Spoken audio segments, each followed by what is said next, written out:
Alright, so right here, Kaka'aka waterfront.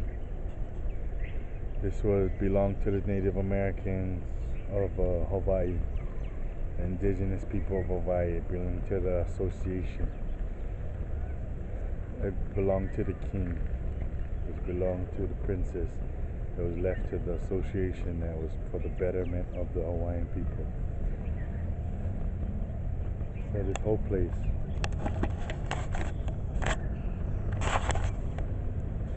from all the way as far as you can see that way, all the way to the main street over there, all the way to the ocean on that side, was owned by the Hawaiian Trust, the Hawaiian organization that were for the betterment of the Hawaiian people. For years, they've been wanting to construct on this property so that they could create programs and stuff for the betterment of the people, because the Hawaiian people are seeing the lowest education they've ever had, and they're hitting the record health factors. They've never had this much health factors before. Diabetes rampant. I mean, every disease under the sun. Cancer, number one. We're the number one in everything. We're the number one in prison.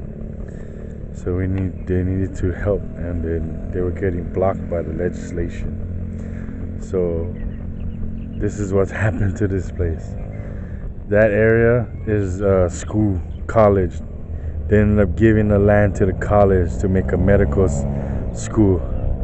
This is a children's discovery center. This land was given to this children's discovery center to build this because they were being stopped from building anything.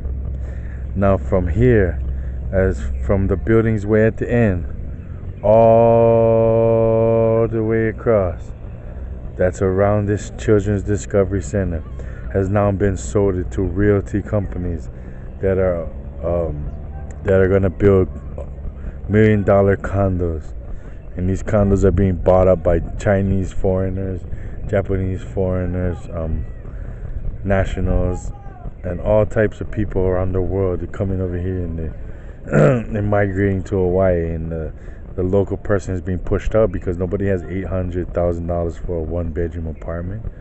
So we're all being pushed out to the man. Look, public safety. Look at a Caucasian person. See, they took all the jobs and they're taking all the land, and they're pushing us into these towns and these cities where there's no room for growing. No room for growing. So we're not able to farm. We're the best farmers in the world, and we're no longer able to farm. So we're suffering. This is what they do. This is a Hawaiian-owned land that was forced by Congress to sell. Now they do not own this land. This land is not owned by the Hawaiian government, the Hawaiian entity in charge of the estate. This is what they do. They swindle you out of your land to have every bit of land for commerce. You think you're going to be living over here? And what about the access to the beach and the surf? You think you're going to be able to just come over here and just do what you've done? Look at when you were a kid, the things you could have you did then until now. How much regulation. They regulate everything. They're not regulating Hawaii Kai. They're not regulating Kahala, the rich neighborhoods. They regulate your neighborhoods. Look at the homeless. It's all over Hawaii for you.